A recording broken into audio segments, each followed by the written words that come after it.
শীতকালে আমার মতন পকোড়া বড়া খেতে কারা ভালোবাসো সেটা অবশ্যই কমেন্ট করে জানাবে।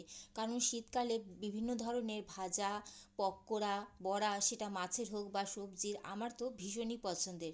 ঠিক তেমনই কাল রাতে অফিস থেকে ফেরার পথে রাস্তায় হঠাৎ করেই দেখতে পেলাম আমোদি মাছ বিক্রি হচ্ছে।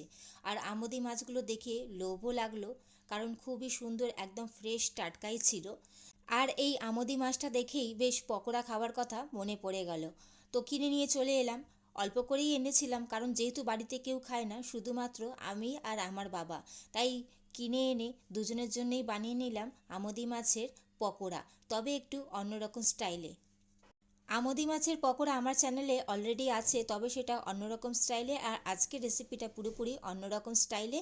চলো তাহলে কথা না বাড়িয়ে শুরু করা যাক আজকের রেসিপি, আমোদি মাছের ফ্রাই।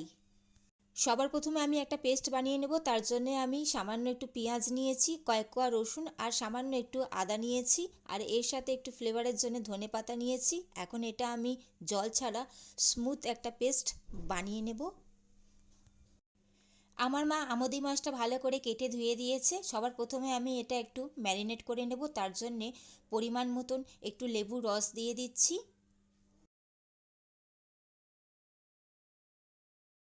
এর সাথেই আমি পেঁয়াজ, আদা, রসুন আর ধনেপাতার যে পেস্টটা বানিয়ে রেখেছিলাম সেটা মাছের মধ্যে আমি দিয়ে দেব, আর ভালো করে এটা মাখিয়ে আমি আধা ঘন্টার জন্য এটা রেখে দেব।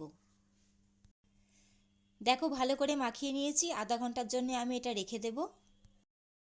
অন্যদিকে আমি একটা ব্যাটার বানিয়ে নেব। তার জন্যে আমি 2 চামচ এখানে বেসন নিয়েছি। এর সাথেই আমি পরিমাণ মতন একটু কর্নফ্লাওয়ার দিয়ে দিচ্ছি। এর সাথেই আমি একটু বেকিং সোডা দিয়ে দিচ্ছি, আর এর সাথেই সামান্য একটু হলুদ গুঁড়ো আর সাথে একটু কাশ্মীরি লঙ্কার গুঁড়ো দিয়ে দিচ্ছি। এখন সামান্য একটু জল দিয়ে আমি এটা ভালো করে একটা ব্যাটার তৈরি করে নেব। আমি কিন্তু এখানে কোনো রকম নুনের ব্যবহার করিনি, কারণ আমোদি মাছে অলরেডি নুন থাকে, তাই আমি নুন ছাড়াই বানিয়েছি। আধা ঘন্টা পর আমি কড়াই বসিয়ে দিয়েছি, আর ওর মধ্যে পরিমাণ মতন তেল দিয়ে দিয়েছি। এখন মাছটাও আধা ঘন্টা ম্যারিনেট করে রাখার পর আমি বেসনের মধ্যে ডুবিয়ে ডুবিয়ে মাছগুলো ফ্রাই করে নেব। এখানে আমার মা আমাকে হেল্প করে দিচ্ছে, যেহেতু আমি ক্যামেরাটা ধরেছিলাম বলে আমার মাই আমার কাজটা করে দিয়েছিল। তো এইভাবে বেসনের গোলায় ডুবিয়ে ডুবিয়ে ফ্রাই করে নিলেই তৈরি হয়ে যাবে আমোদি মাছের ফ্রাই। আর এই ফ্রাইটা তোমরা স্ন্যাক্স হিসেবেও খেতে পারো, বা ভাত রুটি যে কোনো কিছুর সাথেও খেতে পারো, খুবই সুন্দর লাগে খেতে।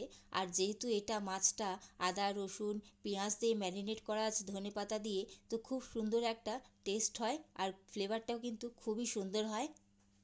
পারলে অবশ্যই একবার রেসিপিটা ট্রাই করে দেখতে পারো।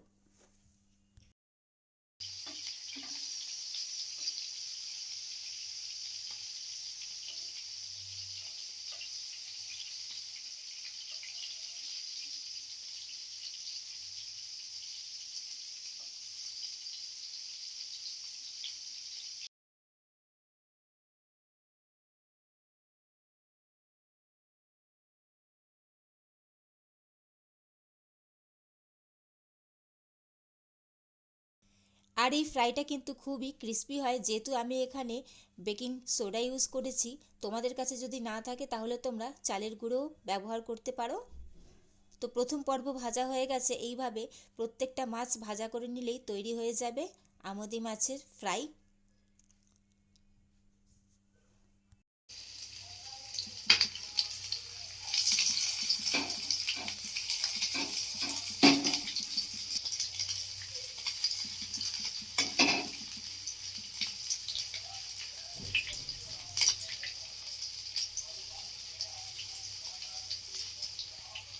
আমার চ্যানেলে আরও অনেক রেসিপি আছে বন্ধুরা, তোমরা চাইলে সেগুলো দেখে নিতে পারো। ভালো লাগলে অবশ্যই আমার চ্যানেলটি সাবস্ক্রাইব করে আমার পাশে থেকো, যাতে আমি পরবর্তীকালে আরও নতুন নতুন রেসিপি তোমাদের সাথে শেয়ার করতে পারি।